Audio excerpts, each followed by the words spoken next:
Vimal presents Cyber War, her screen crime scene streaming free on Voot. Download the app now. 14 जून 2022 मंगलवार का दिन केंद्र सरकार ने एक बड़ा ऐलान किया। रक्षा मंत्री राजनाथ सिंह ने प्रेस कॉन्फ्रेंस कर अग्निपथ स्कीम की घोषणा की। इस स्कीम के तहत युवाओं को 4 साल की अवधि के लिए सशस्त्र सेनाओं में भर्ती किया जाएगा। 4 साल बाद 75% युवाओं को रिलीज कर दिया जाएगा, जबकि 25% को परमानेंट किया जाएगा। अग्निपथ की घोषणा के बाद विरोध प्रदर्शन शुरू हुए तो मध्य प्रदेश, उत्तर प्रदेश, हरियाणा सहित कई अन्य राज्यों के मुख्यमंत्रियों और गृह मंत्रालय ने राज्य पुलिस और अर्धसैनिक बलों की भर्ती में रिटायर अग्निवीरों को प्राथमिकता देने की बात कही। कई कॉर्पोरेट हाउसेस ने भी अग्निवीरों को नौकरी देने की बात कही थी, जिसके बाद ये सवाल भी पूछा जाने लगा था कि फिलहाल जो सैन्यकर्मी सर्विस से रिटायर हो रहे हैं, उन्हें कहां कितना मौका मिल रहा है। तो अब ये जान लेते हैं देश में कितने एक्स सर्विसमैन हैं। डायरेक्टर जनरल ऑफ रीसेटलमेंट पूर्व सैनिकों के पंजीकरण और उनके प्लेसमेंट का डेटा रखता है। डीजीआर को ये आंकड़ा देश भर के राज्य सैनिक बोर्ड, जिला सैनिक बोर्ड से मिलता है। 30 जून 2019 की स्थिति के अनुसार देश के बड़े राज्य जैसे कि उत्तर प्रदेश में 3,81,285 एक्स सर्विसमैन थे, जबकि वहीं महाराष्ट्र में ये आंकड़ा 1,82,053 था। तीनों सेनाओं की अलग अलग बात करें तो आर्मी के 23,17,022 एयरफोर्स में 2,24,529 और नेवी में पूर्व सैनिकों की संख्या 1,23,672 थी। पूरे देश में कुल 26,75,223 पूर्व सैनिक मौजूद हैं। क्या कहता है डीओपीटी का डेटा?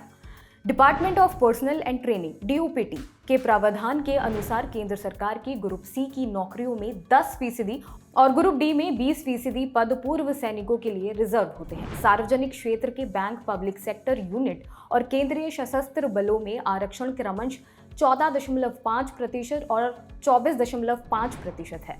लेकिन अगर साल 2021 के जून तक के आंकड़ों को देखा जाए तो 170 सेंट्रल सार्वजनिक क्षेत्र की कंपनियों में से 94 में ग्रुप सी की कुल संख्या के केवल 1.15% पदों पर और ग्रुप डी के 0.3% पदों पर पूर्व सैनिक थे। बिजनेस स्टैंडर्ड्स की एक रिपोर्ट के अनुसार कॉल इंडिया के पूर्व सैनिकों के लिए आरक्षित पदों के खाली होने के पीछे स्किल सर्टिफिकेट न होने की वजह बताया गया है। ग्रुप सी और ग्रुप डी के पूर्व सैनिकों के लिए आरक्षित 251 पदों में से कोई भी पद नहीं भरा जा सका है। अब ये जान लेते हैं कि केंद्र सरकार के मंत्रालयों की स्थिति क्या है। केंद्रीय मंत्रालयों में तस्वीर और भी निराशाजनक है। 32 मंत्रालयों में पूर्व सैनिकों के लिए आरक्षित 22,168 पदों में से केवल 1.60% ही भरे गए हैं। बिजनेस स्टैंडर्ड की रिपोर्ट के मुताबिक विश्व के सबसे बड़े रोजगार प्रदाता भारतीय रेलवे ने सशस्त्र बलों के पदों पर रिटायर सैनिकों में से सिर्फ 1.4% पदों को भरा है। भारतीय रेलवे के एक प्रवक्ता ने कहा कि पूर्व सैनिकों की लगभग 24,224 पदों के लिए भर्ती अभी चल रही है। 10 डिफेंस पब्लिक सेक्टर अंडरटेकिंग में है, जहां केंद्र के अग्निपथ योजना के लिए 10% आरक्षण की घोषणा है। ग्रुप सी और ग्रुप डी पदों में से क्रमश केवल 3.45% और 2.71% रिटायर्ड सैनिक हैं। पैरामिलिट्री फोर्सेज में रिटायर सैनिकों की क्या स्थिति है? बिजनेस स्टैंडर्ड की रिपोर्ट के मुताबिक जून 2021 तक के आंकड़ों के मुताबिक पैरामिलिट्री फोर्सेज के जांच विंग, सीमा सुरक्षा बल, केंद्रीय रिजर्व बल, भारत तिब्बत सीमा पुलिस, सशस्त्र सीमा बल और केंद्रीय औद्योगिक सुरक्षा बल द्वारा पूर्व सैनिकों के लिए आरक्षित पदों में से केवल 0.62% ही भरे गए हैं। यानी यहां भी पूर्व सैनिकों की संख्या काफी कम है। जबकि अग्निपथ योजना के लागू होते ही केंद्र सरकार ने घोषणा की थी कि सीएपीएफ में 10% पद अग्निवीरों के लिए आरक्षित होंगे।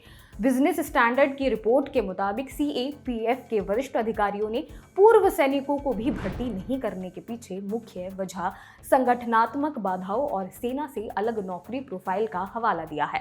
एक अधिकारी ने बताया कि बाहरी आक्रमण से लड़ने वाले रक्षा बलों की भूमिका आंतरिक सुरक्षा के लिए जिम्मेदार अर्धसैनिक बलों से अलग है। सेना से आने वालों को यहां फिर से ट्रेनिंग देनी होगी।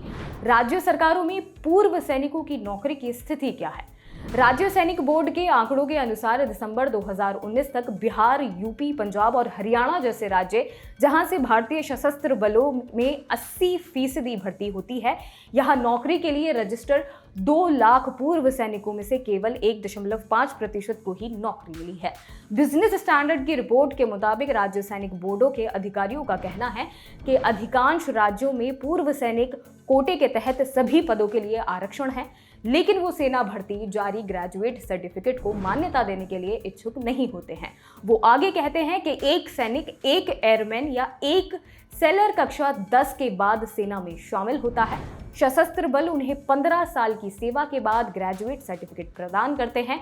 कई राज्य इन प्रमाण पत्रों को मान्यता नहीं देते हैं, यहाँ तक कि अगर वे मान्यता प्राप्त हैं तो भी पूर्व सैनिक प्रतियोगी परीक्षाओं को निकाल पाने में विफल होते हैं, क्योंकि प्रश्न पत्र ग्रेजुएट लेवल के होते हैं।